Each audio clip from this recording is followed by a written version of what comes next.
Ravens on Radio Row, and as you've seen with Trey Wingo, as he was given grief to one of the greatest running backs in the history of football, Marshall said he had to come up and top Trey Wingo a little bit. So joining me now is legendary running back Marshall Faulk, and Marshall, thanks for being a part of it. It's just great to you to set aside. I know you're a very busy man. It was nice of you to just take 5 minutes, and you've got such a great charity that you're promoting, and just talk about a little bit about it right out of the gate so people can know you're still a good guy off the field as you were on the field. Dave, thanks for having me on, man. It's good. And listen, you can't top Wingo, man. He's classic. Just great dude. I love his work.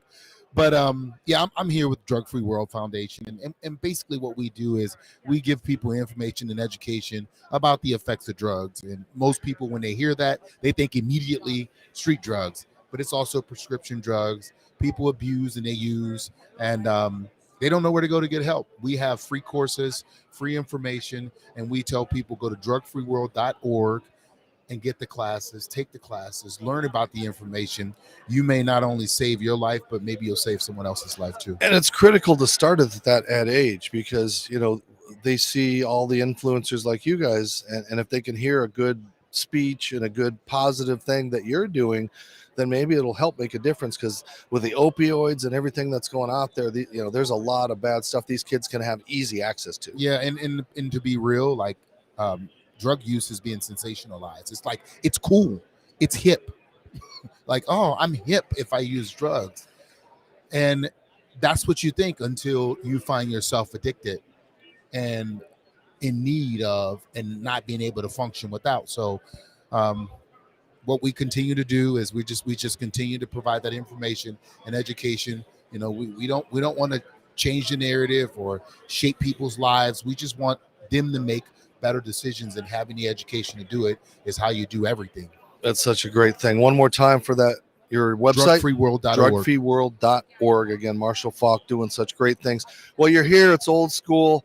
You've seen a lot of your friends, teammates, guys that tried to tackle you. And it's weird because a lot of these guys are promoting cannabis and all this other kind of stuff. And yet you're the exact polar opposite of what it's trying to do. But it's such a great culture here of veterans and people. I mean, is it still special to see all these guys like that locker room? It is, man. This is like our one time of the year that we get. Well, for me, there's two times because I also get Hall of Fame, but this is you're bragging. No, I know. Where's your coat? I did just drop that. Where's your right? coat? I know. That would be bragging if I wore the coat. But anyways, but yeah, you get to see guys that you normally don't see throughout the year, because we all go our own way and we do our own thing. But coming here, getting a chance to catch up, making sure that guys are okay, they're in a good place physically and mentally, is how we really like. It's serious. It's crazy how we used to catch up and it was like all fun, and now we catch up and we're really checking like, hey man, are you good? Everything okay? Like, things are going well in your life, and we're really concerned with each other's well-being.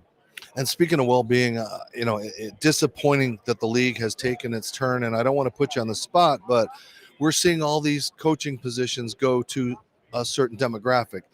And I don't know why those opportunities aren't happening. What can the NFL do to get better? Yeah, you know what? I don't have the answer, and I'm not going to pretend that I do. But I know if it's just black coaches standing up, nothing will get done.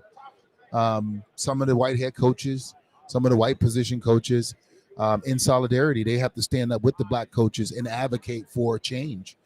When change happens, change doesn't happen with one side. It takes a group of people collectively to get together and make the decision to affect change. And if it's going to change, we need the other coaches in the league to let the owners know that what is going on is not acceptable. It's just not. Amen. All right, you're a running back. You got to run. Prediction for the game? I'm going Rams 34. I'm going Rams 30-24. All right. The legendary Hall of Famer. Yes, he is, and he deserves it much well. Your body okay? I'm doing great. All right. I'm doing great. Marshall Faulk joining us. Thank you so much for joining us on Radio Row, taking time, getting some grief from Trey Wingo. He says you got to do his show coming up soon. So. Oh, yeah, I got him. All right. Hey, that's pretty cool. Him walking by and saying, let me do your show. Thank you, Marshall. Great person. Again, check out the website and make sure that you are making an impact, getting these kids education about a drug-free world and the truth about drugs. So Dave Stevens right here at Radio Row will continue to have, I don't know who's coming by next, but I do know Warren Moon should be stopping by in just a few minutes. Keep watching and supporting the Disability Channel and Ability Media and Q30 and all these amazing things that they're doing. Check out their websites. Start following what these guys do because they're doing better programming than Fox, NBC. They're showing you inside things that you can't get anywhere else, and that's all because of Quinnipiac University. So stay tuned. We'll be back.